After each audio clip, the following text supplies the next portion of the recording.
એક ભાઈના પત્ની ભાઈ રિહામણે ગયા, ઘરેથી નીકળી ગયા ને એના પપ્પાને ઘરે વૈયા ગયા ટૂંકમાં, કે નથી રહેવું તમારી સાથે એકચ્યુઅલી.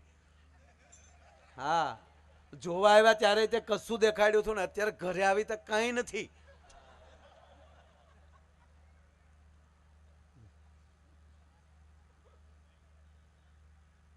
એટલે એને પિતાની ઘરે વહી ગઈ અને પપ્પાની ઘરે વહી ગઈ છોકરી, એની પત્ની.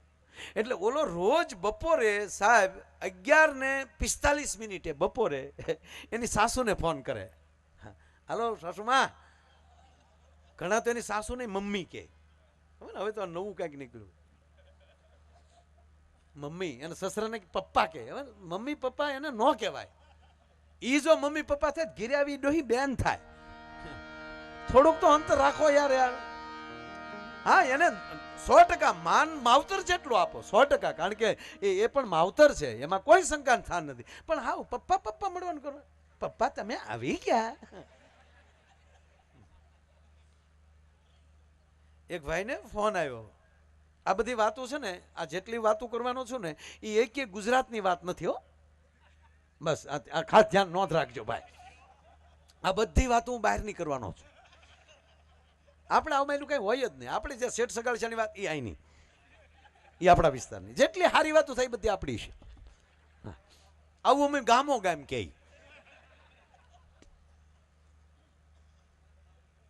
એક ભાઈને ફોન આવ્યો. હવે તમે સાંભળો, અહીંયા આપણે એરપોર્ટ તો છે નહીં અહીંયા, એટલે નક્કી છું કે અહીંની વાત નથી એમ. એક ભાઈને ફોન આવ્યો અને ફોનમાં એટલે એની પત્નીને ફોન કર્યો ઘરે કે બકા બકા બકા કે.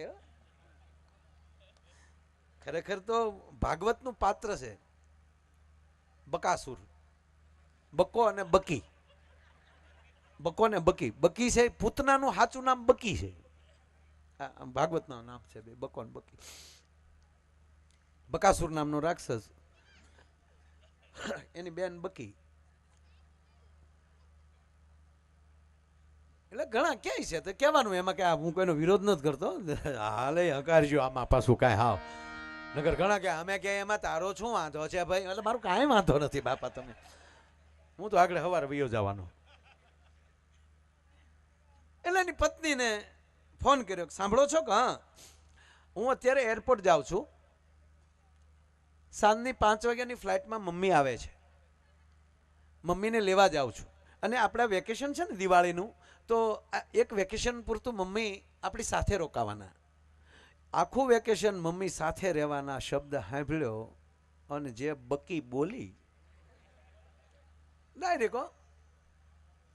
મમ્મી હજી એરપોર્ટ ના આવ્યો તો ના પાડી ગયો આવે નહીં. અહીંયા છોકરાઓ સાથે આપણે પ્રવાસમાં બધે ફરવા જવાનું કે મમ્મીનું ધ્યાન રાખવાનું. અને તમને ખબર તો છે અહીંયા આપણે બે રૂમ છે, એક છોકરાનો એક મારો એક તમારો. તો મમ્મીને શું રસોઈ ઘરમાં મૂકવાના? મમ્મીને ના પાડી ગયો. પણ કે સાંભળતો ખરી, નાઈ મમ્મી ના આવે, ના પાડી ગયો. આપણે અહીં બધા સાથે ફરવાનું. આ છોકરાઓ સાથે 1 મહિનો રહેવું કે નહીં યાર? છોકરા ભણતા હોય. મમ્મી ના પાડે પણ સાંભળતો ખરી યાર, કે ના પાડી ગયો, મહેરબાની કરી ના પાડી. મમ્મી જોડે મને નહીં ફાવે, નહીં ફાવે, મમ્મી જોડે નહીં ફાવે. અરે પણ ગાંડી, મને સાંભળતો ખરી, તારા મમ્મી આવે છે.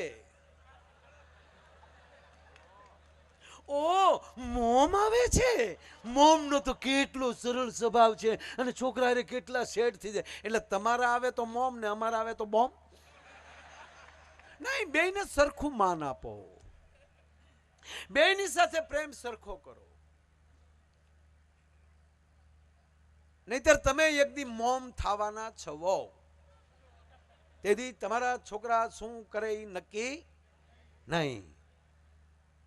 હા, પીપળ પાન ખરંતા હસ્તી કુપળિયા. પીપળાનું પાન ખરે છે ત્યારે કુપેલું ઝીણી ઝીણી હોય ને, હસ્તી એક જો ખરી ગયું, જો ખરી ગયું. ત્યારે ખરતું ખરતું પાન એમ કહે છે, અમ વીતી તમ વીત છે ધીરી બાપડિયા. ત્યારે પાંદડા કહેતા કે જ્યારે તું કુપળશો ને એટલે દાંત કાઢે, બાકી અમારી જેવો તારો વારો આવવાનો જ છે. પણ જેના ઘરે આવી મહાકાળી ભગવતીની કૃપા હોય, જેના ખોરડે આવા સંસ્કાર હોય સાહેબ, એના માવતર કોઈ દી દુખી ન હોઈ શકે ને એના સંતાનો કોઈ દી માવતરને દુખી ન કરે. ભલામણ આપણે આપણે આપણે વિસ્તારમાં આવી ઘટના છે જ નહીં. એટલે ઓલો ભાઈના પત્ની જે ટૂંકમાં એના પપ્પાની ઘરે વયા ગયેલા કે તમારી જોડે નહીં ફાવે.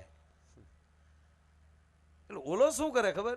રોજ બપોરે 11:45 ભાઈ ફોન કરે. કોને? એના સાસુને. હાલો સાસુમાં, હાવ આર યુ?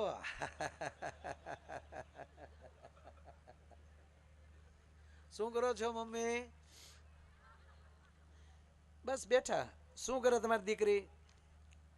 બસ જે રસોઈ કરે. તો હું અહીંયા રસોઈ જ કરાવતો હતો, કઈ ગોળ નતો પડાવતો એની પાસે.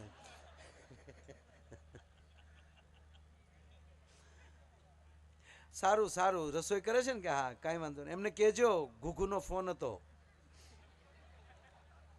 હા મમ્મી. કેદી મૂકવા આવો છો મમ્મી? મૂકી જાવ ને હવે યાર. મૂકવા આવવાનું કે ને એની સાસુ ન્યાલી શરૂ કર્યો, મારી દીકરી કોઈ દિવસ હવે તમારી ઘરે નહીં આવે, મૂકો ફોન. બોલો કે ઓકે. બોલો ફોન મૂકી દે.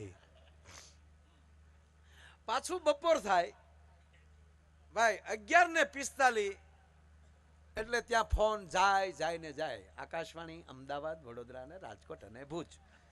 અત્યારે 11:45 થઈ છે. હમણાં ઘુઘુનો ફોન આવશે. ઓલો પર ડે રોજ બપોરે ફોન કરે. શું કરે છે? કે બેઠા છે, રસોઈ કરે છે, જે કાંઈ કહે. અને પાછો છેલ્લે એમ કે સારું હવે જે હોય ચાલ્યા કરે, આવું ક્ષમા કરી દેવાય, માફી માગી લઉં છું અને હવે મૂકી જાઓ તમારી દીકરીને, હવે ક્યારેય મારાથી ભૂલ નહીં થાય, મોકલી ગયો કે હન એના સાસુ ખીજાય, મારી દીકરી હવે તમારા ઘરે પગ ના મૂકે. એટલે ઓલો ફટ દઈને ફોન મૂકી દો. આવું સતત ચાલુ, સતત પર ડે. અને એક દી તો સાસુ કંટાળીને એના સસરાને ફોન આપ્યો, એના પતિને, કે આ તમારા જમાઈનો રોજ ફોન આવે, મારે કેટલાક જવાબ દેવા. એને કયો ને હવે ફોન ન કરે. તમે શું હાવ ઢીલા પડો છો? જેવો ફોન આવ્યો 11:45 સીધો સસરાને ફોન પકડાયો. એટલે ઓલે કીધું, હા મમ્મી નહીં, મમ્મીનો ઈ બોલું. લુકેશ કેમ ફોન કરે છે રોજ? પપ્પા ખીજાવાય નહીં. પણ તો ખીજાય નહીં તો તમને રોજ કીધું છે કે હવે નહીં આવે, તો તમને શું આનંદ આવે છે? રોજ ફોન કરો છો, શું કામ તમે દરરોજ ફોન કરો છો? તમને શું આનંદ આવે છે? એ કે પપ્પા હા શું કહું સસરાજી? હા, મારા સાસુ એમ કહે ને કે હવે મારી દીકરી તમારા ઘરે નહીં આવે, અને મને જે અંદરથી આનંદ આવે છે કે અને પછી જે જમવાની લહેર આવે છે, એટલે હું જમ્યા પેલા ફોન કરું, મારા સાસુ ઘસીને કે મારી દીકરી નહીં આવે, તા તો મેં ફોન મૂકી દીધો. શાબાશ મમ્મી, શાબાશ. તા તો ભાઈ હાવ સાચી વાત હવે કહું, તા તો સસરા મળ્યા રડવા. ગુગુ તમે એટલો તો આનંદ લઈ શકો, હવે તો મારે બે ભોગવવાના ને.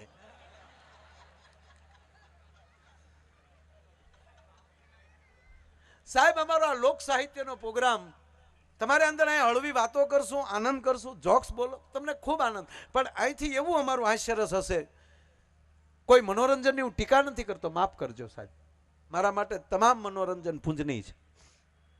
પણ ઘણીવાર દ્રિઅર્થી એવું નીકળતું હોય કે ભાઈ ને બેન સાથે કાર્યક્રમમાં બેઠા હોય તો ભાઈને એમ થાય કે બેનને ન લાવ્યો તો સારું હતું. માને દીકરો કાર્યક્રમમાં બેઠા હોય તો દીકરાને એમ થાય કે માને ન લાવ્યો તો સારું હતું. પતિ પત્ની બેઠા હોય તો વડીલને એમ થાય કે મારા પત્નીને સાથે ન લાવ્યો તો સારું હતું.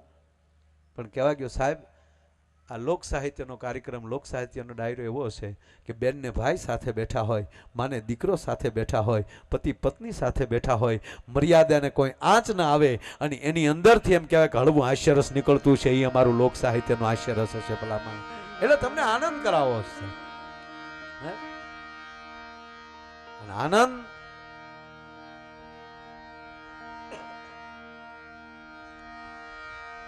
એ જી અમે નિસારણી એ બનીને દુનિયામાં ઉભા રે જડનારા કોઈ નો મળ્યા રે રે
માથે ઓઢીઓ ઠણીને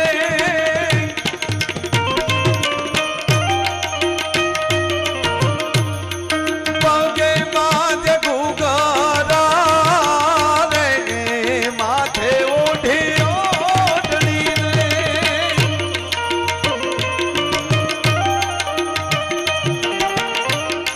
પગે માથે ઘુઘરા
ચોખવટ કરી દઉં અહીંયા જે કાંઈ રકમ આવશે સાહેબ એમાંની એક પણ રૂપિયો અમારા કોઈ કલાકાર અમે લઈને જવાના નથી તમામ અહીંયા માં મહાકાળીના ચરણોમાં મૂકીને જવાનું છે એટલે મારો બાપલ્યો મન મૂકીને વરહજો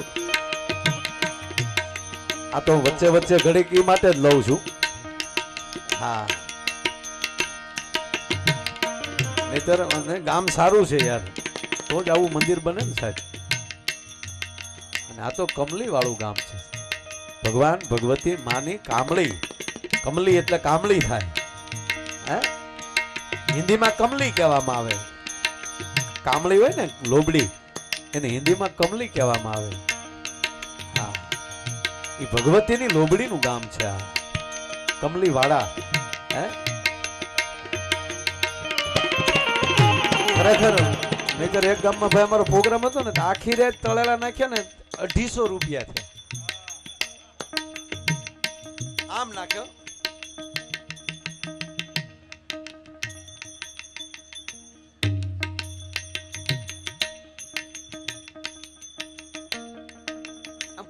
મૂકવાનું મન ન થાય.